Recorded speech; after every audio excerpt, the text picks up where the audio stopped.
Hello and welcome to the Business Talk podcast. I am your host Deepak. Let us extend a warm welcome to Professor William Pietersen as he joins us on our podcast. Professor Willie, a Rhodes Scholar from South Africa, holds a distinguished career spanning law, international business, and academia. After earning his scholarship to Oxford University and practicing law, he transitioned to an international business career, serving as a CEO of multi-billion-dollar companies including Liver Foods, Seagram USA, Tropicana, and Sterling Winthrop's Consumer Health Group. In 1998, Professor Peterson joins Columbia Business School as Professor of the Practice of Management, where he specializes in strategy and leadership during times of change. His innovative strategic learning framework has become a cornerstone of Columbia's executive education programs and is widely adopted by leading global organizations. Professor Peterson has served as a teacher and advisor to numerous global companies, including Aviva, Bose& Lomb, Boeing, Deloitte, Ericsson, ExxonMobil, Novartis, SAP, and the Girl Scouts of the USA, contributing his expertise to drive transformative growth and leadership excellence. In this episode, Professor Willie will share profound insights from his widely acclaimed book, Leadership, the Inside Story, Time-Tested Prescriptions for Those Who Seek to Lead. Professor Willie, it is truly a pleasure to have you with us today. It's my pleasure, Deepak. Very nice to talk with you. Thank you. You describe leadership as an unending journey of learning, adaptation, and growth. What pivotal moments from your career shape your philosophy on leadership? Well, it's a very interesting question that you ask because I have this strong philosophy that we learn our way to success. It's not bestowed on us automatically. I guess we're all born with a certain inherited baseline of capability, whether it's in sport, interpersonal relationships, leadership, whatever it may be. And our life's journey is to work upwards from that inherited baseline and improve over time through experience and through what I call deliberate learning. And that's an unending journey. And the reason it's an unending journey is because the external environment, which we have to contend with, is constantly changing, and we have to constantly adapt to it and adapt our leadership style and our leadership approach and priorities in order to be fit for purpose in a changing environment. So I've been very lucky in my life, Deepak, because I have had what I would call a wonderful laboratory, learning laboratory. Right from an early age, I went to an all-boys school in South Africa and was taught the fundamentals of courtesy, respect, and that the foundations of our character ultimately define who we are. And that was a big point of emphasis. It was not just about learning. So there was some sort of foundations that were being laid there, kind of a brick by brick. Then when I went to college in South Africa, I was very fortunate. I became chairman of the Students' Representative Council and head student of the university. It was my first taste of a kind of, if you like, larger scale leadership, but as a student. And it was a time of turmoil politically in South Africa. It was the apartheid era. So I got very involved in student politics, protesting on behalf of academic freedom and equality. And I had my first taste, if you like, of leadership of change, but on that kind of smaller scale. Over time, as I ran various companies, there were other lessons that came to the fore. I would just pick out one overriding lesson, and then one, I think, very important discovery in terms of leadership effectiveness. The overriding discovery, for me at least, was that leadership is largely about people, and management is about things, processes, and projects. But work happens through people, and great work happens through inspired people. This is very important notion for me. I had practiced law before I became a corporate executive. And in law, of course, you grounded very much on logic, disciplined thinking, and the belief that if you have a logical argument, everybody will simply follow it. Well, humans are not wired that way. We don't just follow logic. We follow ideas and we're inspired by good leaders, etc. And leadership, if you think about it, is not a maintenance job. It's not just preserving the status quo. The external environment is constantly shifting. And huge disruptions are occurring all the time. Leadership is essentially about change. And one of the lessons about change that I would just mention here, amongst all of the other lessons of leadership through this learning laboratory, was the importance of leading up. We tend to think as we lead change that we've got to persuade those below us and lead laterally. But I think it's important for us to have the notion that we all lead from the middle and that there are always people above us, the board of directors, the chairman of the group, whatever it is. And if there are major changes that are necessary, people are always looking past you and wondering to themselves, will this be supported by the top leadership? It's a big change. You know, people will naturally want to resist change. I was sent to the USA by Unilever. I spent 18 years in the Unilever group as CEO of various subsidiaries. I was sent to the United States to do a turnaround of the foods business, predominantly margarines. It was making heavy losses in the biggest market in the world, and at the time, the biggest category in Unilever. So it was a very important job to do. And as we examined the situation, I realized that there were various fairly strong steps to take, predominantly in order to clean up the balance sheet, to discontinue oil milling and oil refining. We'd buy our soybeans, we were vertically integrated, and this was very, very heavy, very asset heavy. And I determined that there was a better business model by outsourcing the oil milling and oil refining and buying refined oil from third parties and being, asset light. Now, there was a strong, almost religious belief in Unilever that the quality of the end product was so strongly dependent on our own ability to refine oil that this became a kind of an article of faith.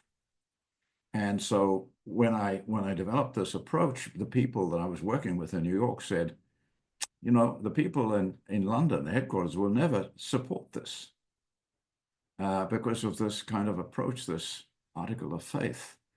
We've been living with this underlying assumption without it being tested for many years. I flew over to London and said, well, will you allow me to do an experiment? And we'll outsource, we'll do it for 3 months. We'll keep the refinery and the oil mill. I won't subtract it until we're sure. And we'll test it, and you can send scientists along to help me with the testing to make sure the quality is preserved. And it was through that demonstration that the quantity could be preserved, that we could eliminate those assets, that we ultimately received approval. And it made a colossal difference in the set of beliefs of the people within the USA company, that it's being supported from the top. This can work. It's been proven, and it did work, and it helped the turnaround. But the big lesson for me there, and that I bear in mind ever since that time and advocated in my consulting work, is if you're doing a major turnaround, a major change, you will have resistance. That is inevitable. People don't like change. They prefer the status quo. And make sure that those above you are sponsoring the change, demonstrably so. So there was a big lesson for me. It's about people, it's about change, and make sure you have sponsorship from above when you embark on a big change effort. A few of the critical lessons I've learned. Professor William, your journey is very, very inspiring. Your book emphasizes ideas with energy that are practical and actionable. Could you share a specific concept from the book that has had a transformative impact on leaders you have worked with? Yes, the idea, I think, that was a surprise to many people I work with in my consulting role, was that we need to pursue simplicity and that complexity will paralyze an organization. But simplification involves subtraction in order to focus very clearly. Over time, we accumulate products, services that just linger in our portfolio, never get re-examined. And as Peter Drucker advocated, every 3 years, every product and activity in a company ought to be put on trial for its life. And I've developed a matrix that enables us to allocate profitability and growth potential for various products. And there's always, in the bottom left-hand quadrant in this matrix, a box I call the dog box. And that contains products that are much lower in profitability than the benchmark requirements, lower than the cost of capital in profitability, and lower growth than the market growth. And I persuade people that there are only 3 choices for the products in the dog box. And that is, discontinue, sell, or fix. And if there hasn't been a fix for the last 3 years, there probably isn't one. And I persuade people to subtract. Now, whenever you subtract something, you're interfering with a love affair, because there are people who are in charge of that product or service that are passionate about it and are in love with it. And you have to understand that human dimension and demonstrate that the analysis you've done is utterly fair, objective. It's nothing to do with the people, and then make sure you take care of the people involved in those products and services. I found that's the hardest thing to persuade people to do, even the very top leadership of organizations. And I've often found myself, so let's go out to dinner, and sitting there trying to persuade. Trust me, I think this will work. We can demonstrate it over and over. So I think the power of subtraction is underdeveloped in the kind of thinking of leadership today. Focus wins and complexity paralyzes. I think that's so I have a little mantra about success in a changing environment. Subtract first, then multiply. Very insightful. Professor, the analogy of applying Darwin's theory of evolution to competitive strategy is fascinating. Can you elaborate on how leaders can harness this principle to drive success? So say it again, please, Deepak. I didn't quite follow. The principle of what? Sorry? Of Principle simplicity? of Darwin's theory of evolution to competitive strategy. Okay. Evolutionary theory, right? Yes, correct. It's a very interesting thing. Sometimes we have freedom of choice in terms of what we do. On other occasions, we're bound by rules that we can't change. We have to abide by the rules. Like gravity is a rule. It's not a choice. So if I throw a ball up in the air, I can't say, well, my choice is that it stays up there. It will fall down. We have to live within those rules. The same thing is true of evolutionary science. And it's a major teacher for us. That if you look at survival in nature, it depends on the adaptability of individual organisms and their ability to generate favorable variations over time. And if you can't do that in nature, then you become extinct. And 99% of the species that have ever existed are now extinct. Now, the same principles apply in human organizations. They're either able to adapt successfully to an ever-changing environment, or they too will become extinct. Now, here's the difference. In nature, these changes are random and blind. They are not thought through as a deliberate approach. plants, trees, animals, etc. Humans have the gift of learning. And we can learn about the external environment, understand what needs to change, and then embark on that change effort in response to the external environment. Now, Peter Drucker has emphasized, and I totally agree, that success occurs outside the boundaries of our organization, not inside. Inside is where we mobilize the resources to make the effective impact externally and where we count the money. But success occurs outside. The reminder from Charles Darwin is that we have to adapt to the external environment. The external environment will never adapt to us. We can't just say, this is what we want to do. And just because we want to do it, regardless of what the external environment is saying, we're likely to be successful because we think it's a good idea. So what I often have to remind people when they start with a vision and say, well, our vision is to do this and to achieve the following thing. The reminder, and it's a harsh reminder, is the external environment doesn't care what you want to do. The external environment cares only about the benefits that it will receive, your customers predominantly and other stakeholders, in order to survive. And if you don't meet those requirements, you can't expect to survive. Unfortunately, our track record, excuse me, is very poor. If you go back to the middle of the last century, the average life expectation of companies in the Fortune 500 was 61 years, just short of human lifespan. The latest studies by McKinsey show that the life expectation of large companies on the S&P 500 is now 18 years. Companies are dying as teenagers, no longer as mature adults. This is a frightening statistic, and that track record needs to be addressed by being more effective at responding effectively to the external environment. I think that's the biggest single challenge we face. And it's hard. Outside-in thinking is not a natural phenomenon. Typically, the natural instinct is think inside out. That's the most dangerous thing we can do in leading an organization, is to think inside out as opposed to outside in. Professor, in your book, you highlight the importance of asking the right questions to solve business problems. What advice would you give leaders to develop this critical skill? Yes, everything we know comes from a question somebody asked. Knowledge doesn't just drop out of the sky. Even Charles Darwin, and I've really looked closely at this whole science of evolution.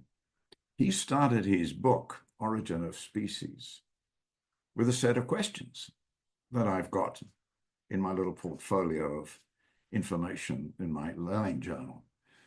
And he went on this voyage in the Beagle, did his various scientific examinations and so on, collected his specimens in answer to those questions, and then wrote this majestic book that turned thinking upside down at the time.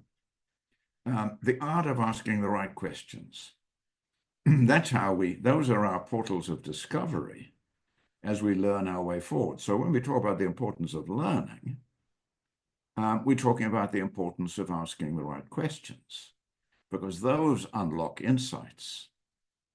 I used to practice law, and in litigation, I was a litigation lawyer.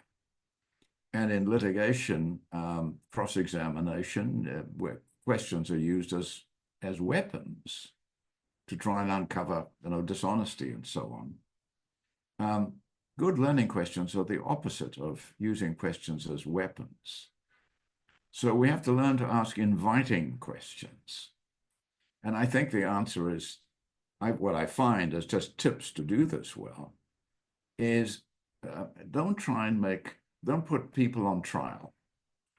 Don't say, oh, have you done this analysis? Maybe they haven't done And I see there's this missing. Why didn't you look at this or that? Now, people are going to get defensive. Ask we questions, not you questions. We questions is what more should we think about in order to arrive at a better answer? Make it inclusive. Practice intellectual humility and not arrogance in asking questions. You're not trying to trap people. You're going to help them learn. And you'll be surprised when you say, what more can we discover? How much creative thinking will emerge out of that, because it's an invitation to learn. It's not an accusation of ignorance. And so it's a very important practice for us to ask the right questions and do it in the right way. Intellectual humility, there's a definition involved in that. And that is that we show a greater interest in what's true than in being right. So asking questions with a hidden agenda of, I want to prove my point and I want to do it through questioning. Now, that's back to litigation in a courtroom. That doesn't belong in a corporate team. So I think this practice of asking the right questions is absolutely critical as we examine the external environment, discover what our customers need most, etc. All of these are uncovered by asking the right questions. All consumer research is based on asking the right questions. If you ask the wrong questions, you'll get terribly bad answers back. And when we do focus groups, it's all about, again, probing questions that uncover insights and develop learning. And it's a very interesting thing to see how the energy in a group rises and goes up because of the joy of discovery and learning new things.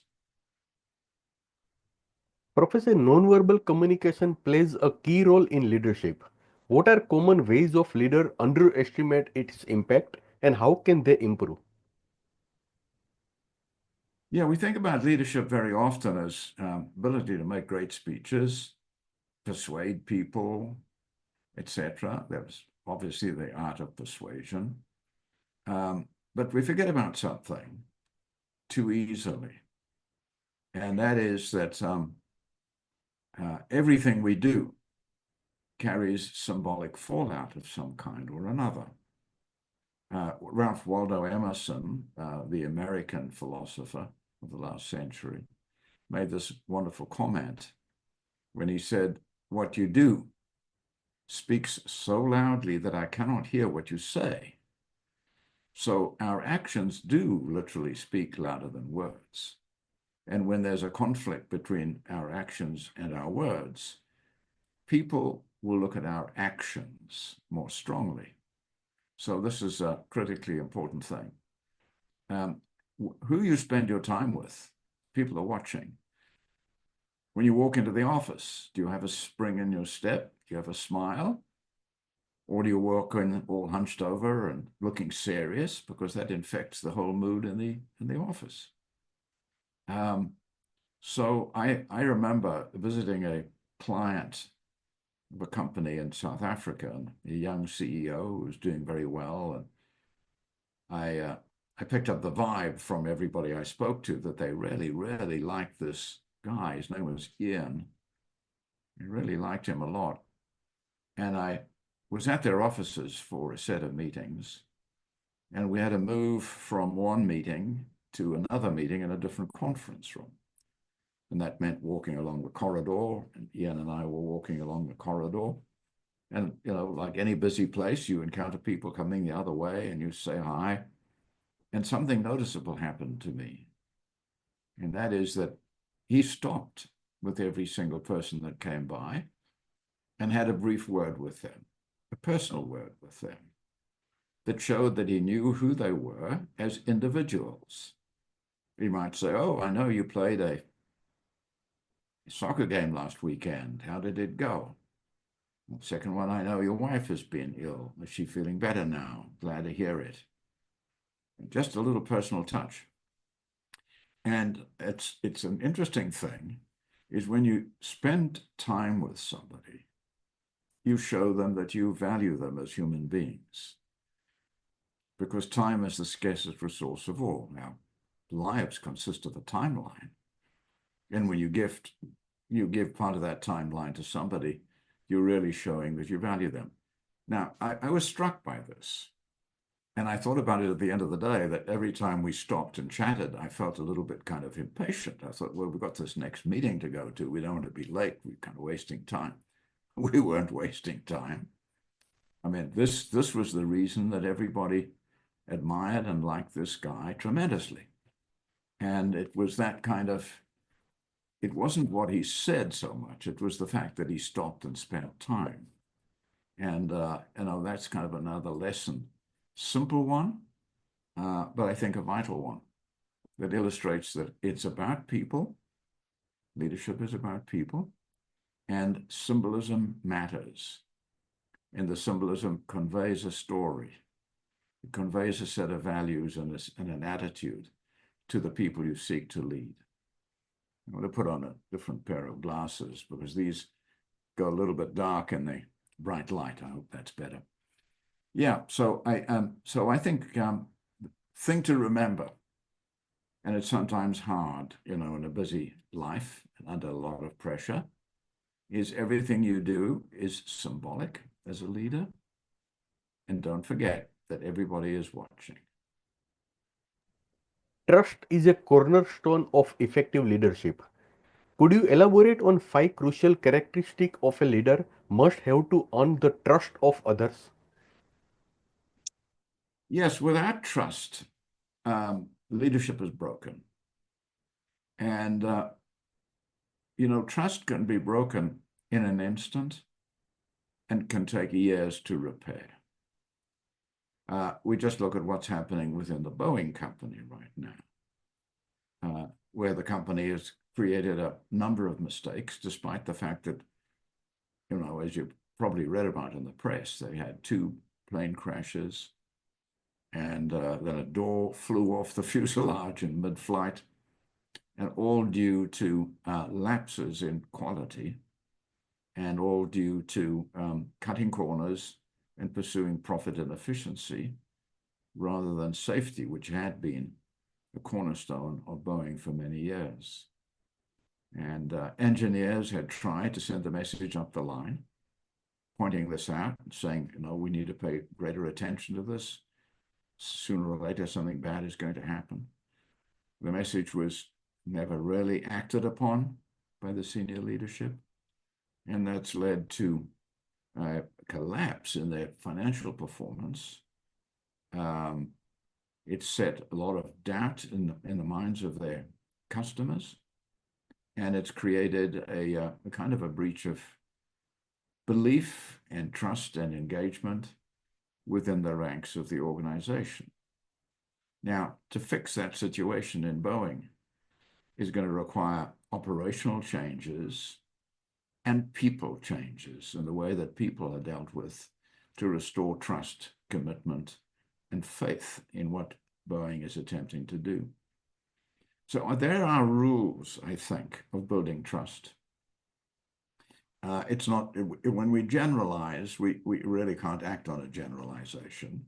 You can't act on a generalization with your team to say, we got to make sure we build trust in this organization. Go ahead and build trust. And people sit at their desk and say, what do I do now?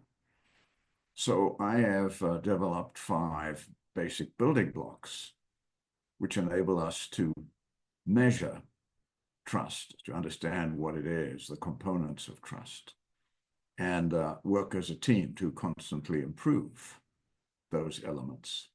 And briefly, they are the following. People will trust you if you can demonstrate the following things.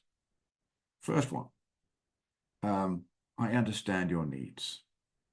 There's an ancient wisdom that says, seek first to understand before being understood. And people feel valued when you really take a lot of time to understand what their needs are. So, well, it's you first. I'm here to serve your needs. I need to understand them, have deep conversations about that. Now, that alone is not enough. You have to demonstrate that you've got the skills to meet those needs and train your team constantly to meet those needs. all very well to understand customer needs and say these or those things are important, but you've got to build the competencies to deliver against that, understand your needs and the skills to solve your problem. Third very important building block is to demonstrate that you care about their success. And there are moments of truth where you have to take a little hit on immediate profitability or success in the interest of serving a client and solving a problem. Those are not just moments, those are momentous in terms of building trust. I care about your success. I've got my success to attend to as well, but I can't be successful unless you are. So that's the third one. Fourth one is you keep your promises. Small promises, large promises.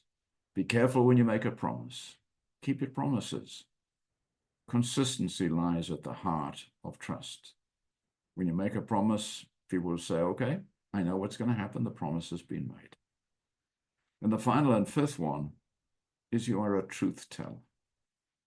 You know, it's very tempting when there is bad news to withhold it or to shade it a little bit, you know, to leave a few elements out of your story because it's not nice to tell bad news to people. We have to learn to be forthright and truthful, because the moment people begin to doubt your truthfulness, trust will be broken. Now, the interesting thing about those 5 rules is any one of them can break trust. So we have to do them in combination with each other. We can't say, well, we're doing 3 of those 5 very well, so that's okay. It's not okay. We really, really have to pursue each one because they are mutually reinforcing. In your experience, what is the most misunderstood aspects of leadership, and how does your book address this misconception? That's a hard one to answer, you know, because it's a point of view. It's not a golden rule. I think the biggest misunderstanding is that people think that leadership is about power, but it's not really about power, it's about service. This, for me, is a fundamental thing. It's always about service to others. It's making a difference to a cause larger than yourself and outside of yourself. It's not self-serving. You know, when I run a seminar on leadership, I very often ask people to pause for a couple of minutes and make some notes and say, why do you want to be a leader? What's your motivation? What drives you? And people reflect and then they have conversations. And what emerges out of this, and it's a process of self-discovery, is that really it's because they want to make a positive difference in some way or another. And I then able to say, I'm glad you arrived at that conclusion. I'm glad I made you think about that, because the wrong approach is to think about it as assembling power and making bold decisions and being impressive. And that phrase, making a positive difference, is a deliberate one. You know, great leaders make a difference. Very poor leaders make a negative difference. Hitler made an enormous difference, but it was a negative difference. I think the heart of leadership is making a positive difference. And there's a distinction here, a distinction that really matters. It's leaving something better than it was before. Again, in the interests of the people you seek to serve. Professor, my last question. What do you hope readers take away from your book that will have the most lasting impact on their leadership journey? Well, number one, it's about the people. And always bear that in mind. It's a people pursuit. And it starts with you. I have what I call the 3 domains of leadership, the ways that we can think constructively about the components of leadership. It's a big subject, leadership. And leadership exists in many settings. There's national leadership. There's leadership in the military. There's organizational leadership in business. There are roles we take on in our families. Parenting is a form of leadership, for example. Community service is a form. It's a universal concept, leadership. And it always starts within ourselves. So my 3 domains of leadership that help us think about this is number 1, leadership of self. Deep self-knowledge, being utterly clear on the principles that govern our actions and inspire others, being authentic and transparent. That's permission to lead. As Confucius said, to be a leader, you must first be a human being. Second domain of leadership is strategic leadership, making sure the organization has a clear sense of direction, a winning way, and a shared set of priorities for success. Third domain of leadership is interpersonal leadership, bringing out the best in others and building an organization where everybody brings out the best in their colleagues. And that's a trust-based relationship as well. So I think to approach leadership in a constructive, deliberate, thoughtful way, we need to be mindful of those 3 domains of leadership. And the first domain, leadership of self, is where it all begins, is what Marcus Aurelius, the Roman philosopher, called our own personal command center that drives our actions through a sound set of principles, again, that govern our actions, make us consistent, and make us authentic and transparent. That's job number 1. Professor William Pietersen, thank you for joining us today and for offering such impactful insights. We are grateful for your time and the wisdom you have shared. Thank you so much once again for joining today. Deepak, thank you very much. I've enjoyed chatting with you. Thank you.